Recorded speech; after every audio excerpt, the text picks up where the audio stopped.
We have with us retired Colonel, Captain. My apologies, Captain Aliyu Umar, to discuss national issues, especially security issues in Nigeria. Thank you so much for coming on Sunrise Daily. Eid Mubarak. But Mr. President, on his return, this is practically the first engagement that he has had, summoning the security chiefs to look at the security situation in the country. Do you think that the call for security chiefs to have a rejig of the security architecture in this country, do you think this is coming at a time that will foster that actualization? It's, for me, what I heard the president say is more or less like a transition fever problem statement. Yes, here I've observed in the last 6-8 years, beyond actually more than that, but anytime we have transition, political transition impending post-99, you start hearing things that wouldn't have been said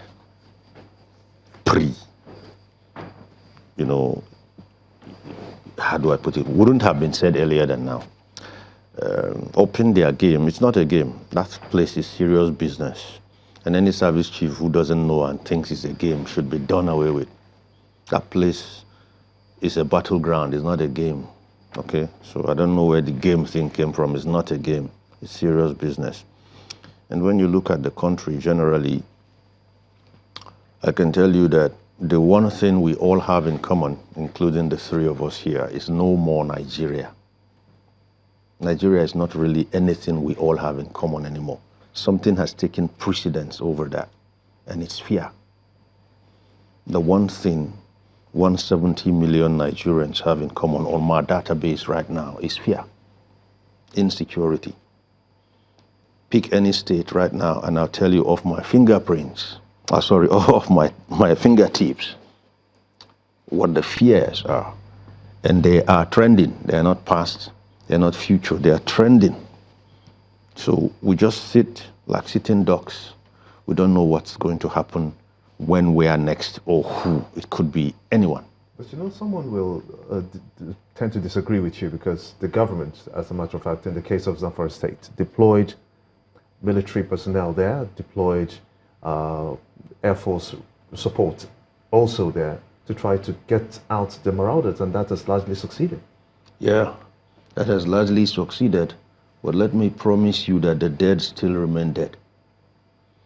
And the victims who were unfortunate not to have died are still just as scared as anyone driving on Abuja-Kaduna Road, are just as scared as anyone living in the same villages where the military are in Zamfara.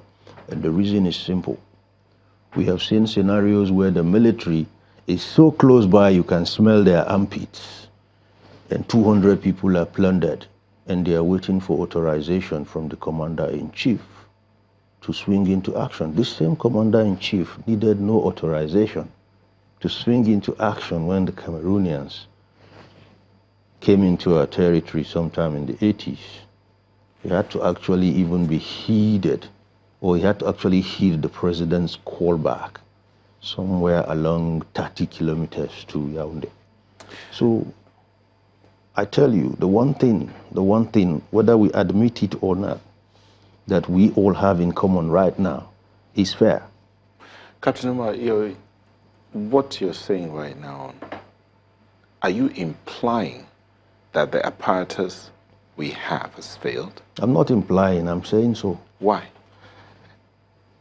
Neota, if you lived in a house for 58 years, do you need common sense to renovate it? If you don't, one of two things will happen. It will either collapse on you or your children will. The system, the institutions, we call our nation's institutions. For me, in my playground, security and intelligence are antiquated to our young ones. As you speak with me, I'm not a youth. If I was still in service, I would have been an elder in service today. The young man, the major, the lieutenant colonel, he's not seen the institution as anything that should be on 2018 earth. And it's simple. We belong to Generation X, the three of us here. These guys I'm talking about are millennials. They are millennials, and we already have super millennials coming. They see, think, and do differently. So just like the house, if you built a house 58 years ago, your son will be looking at it like a museum. So what does this meeting with Mr. President and security chiefs mean for the Nigerian people today? What the meeting with the president and his service chiefs means for Nigerians today, for me, is not different from what the other meetings with his service chiefs have meant. This is not the first time they are meeting with him. This set of service chiefs have met with him, at least counting on my fingertips now, more than 5-6 times. What has changed? The fight against terrorism, for every single 1 feet those hard-working soldiers score in the Northeast, something dilutes it in Zamfara or the North Central. So let's do the maths. We score a victory in the Northeast +1. You get an attack on Abuja-Kaduna Expressway -1. You get an attack somewhere in Benue State -1. So if you have +1 -3, for example, what will be the aggregate score? -2. Nobody is measuring these things. I've cried myself hoarse that we in the security sector have an allergy for figures. The allergy for figures itself is there because nobody wants to account for anything.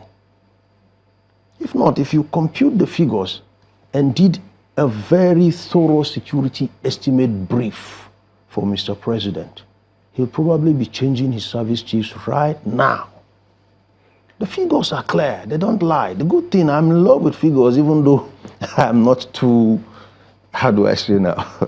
I'm not too, into figures, as in I did not do sciences or any of those things, but the little I know about computations and permutations and statistics sees me through. If you can't measure anything, you won't control it. If the president were to change the security chiefs, what difference will it bring? Well, let me tell you something about changing service chiefs. Changing service chiefs for me is not about because you are the greyest general or the eldest, no. It's just about saying, hey, what can you do to solve our problems? That's a basket full of fruits. Which one can you eat? How long will it take you to consume it? And what resources do you need to do that? You're going to write me your scripts, and as your commander-in-chief, I'm going to hold you to it.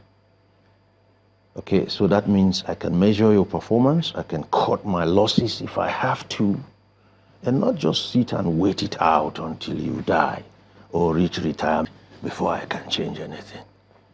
Don't forget, expensive people are dying. What I mean by expensive people is, if you know how much it takes to recruit a private soldier, right through when he's good enough to graduate from depot, and then one cadet, then add all the salaries he earns up to that point he's killed. If we were to say it should be refunded, we'll probably have even more debts than we owe today. So we have to be able to say, look, what can you do? And that is where the real thing is. When you hold men to results, you get results.